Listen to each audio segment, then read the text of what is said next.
Ketika ajal datang, dia pasti menjemput kita. Ketika ajal datang, tidak dapat dimajukan sesaat dan tidak dapat dimundurkan sesaat.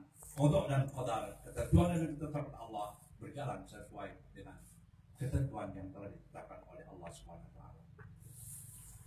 Oleh karena itu, kepada adinda kami dan putra beliau, terimalah dengan tulus dan ikhlas. Tidak ada kata-kata yang indah kecuali kita mengucapkan alhamdulillah. Karena tidak ada ketentuan dan ketetapan Allah yang tanpa hikmah. Tidak ada perbuatan Allah yang tidak terpuji. Kita hanya berdoa, diajari oleh as-salaf as-soleh.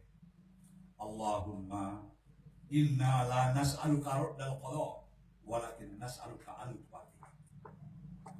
Ya Allah, ya Tuhan kami tidak meminta kepadamu agar kau membatalkan qada dan qadar, ketentuan dan ketetapan. Andai pun kami minta, tak mungkin dapat. Itu adalah hak prerogatif.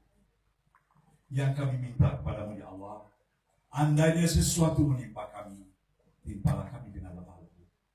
Andainya pun kami harus terjatuh, campakkanlah kami di tumpukan rumpun jerami. Artinya kalau nyampak tumpukan jerami, insya Allah tidak terlalu sakit. Inilah doa orang-orang as-salaf as-soleh. Nah, oleh karena itu, mari kita semua, khusus keluar ditinggalkan, terimalah ini tulus dengan ikhlas. Inilah qada dan qadar, ketentuan yang telah ditetapkan oleh Allah Subhanahu wa taala. Hanya saja apa kewajiban, terutama kepada yang ditinggalkan, terutama kedua putri beliau. Saya ingat dengan sebuah cerita bahwa pada suatu hari datang seorang sahabat kepada Nabi besar Muhammad sallallahu alaihi wasallam. Ya Rasulullah, ya Abi, wa madza a'malam. Ya Nabi, ayahku telah wafat. Apa yang harus kulakukan untuk mereka? Kata Rasulullah, ada 4 yang harus engkau lakukan. Kendati pun ayahmu telah kembali ke hadirat Allah Subhanahu wa taala. Yang pertama, ad-du'a wal istighfar. Al-amru bisyai, amrun biwasani. Perintah kepada doa, artinya perintah juga kepada sholat. Alal aqal, paling sedikit khamsa marratin fi kulli yawmin wa lailah. 5 kali dalam sehari semalam sholat 5 waktu kita harus lakukan. Ba'da sholat berdoalah, Allahumma ghfirlahu warhamhu wa'abihi wa'fu anhu. Allahumma la tahrimna ajrahu wa la tabtina ba'dahu waghfir lana wa lahu. Allahumma ja'al qabrahu rawdatan min riyadil jinan wa la taj'al qabrahu furatan min nar. Rasanya kurang sedikit, kurang nyaman dalam bahasa Arab. Silakan berdoa dengan bahasa Indonesia. Insya Allah akan dikabulkan oleh Allah Subhanahu wa taala. Inilah tugas seorang anak, tugas keluarga yang ditinggalkan kepada almarhum yang telah kembali ke hadirat Allah Subhanahu wa taala. Mau ngajaknya berbuka puasa nanti tidak bisa. Mau membelikannya kopiah, sajadah, baju koko tak mungkin. Maka doalah yang dilakukan oleh seorang anak pada ayahnya yang telah kembali ke hadirat Allah Subhanahu wa taala. Yang kedua, kata Rasul Muhammad SAW, laksanakan, kerjakan wasiat beliau.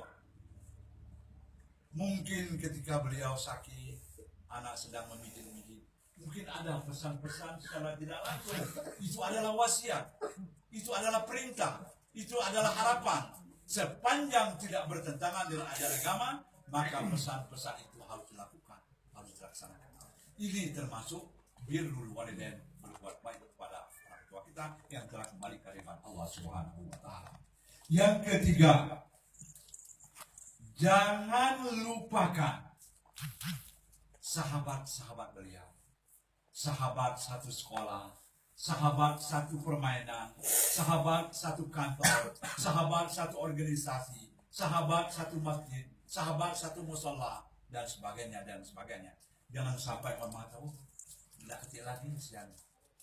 Tetapi orang tua walaupun sudah meninggal, tapi masih hidup beliau karena anaknya selalu silaturahim, selalu berkunjung ketika ada sesuatu dia datang.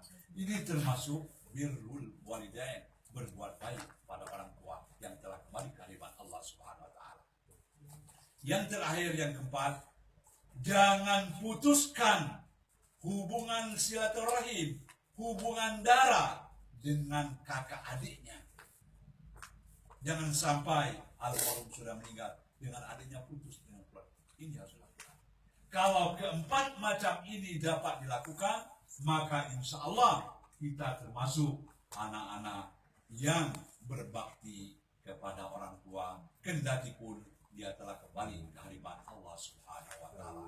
Ini pesan kami kepada anak-anak beliau yang kedua-duanya putri, ya, setiap saat insya Allah dengan berdoa, dengan tetap cinta, hormat, taat kepada ibu yang masih ada, insya Allah langkah menuju dan menggapai harapan dan cita-cita akan dimudahkan oleh Allah Subhanahu wa Ta'ala.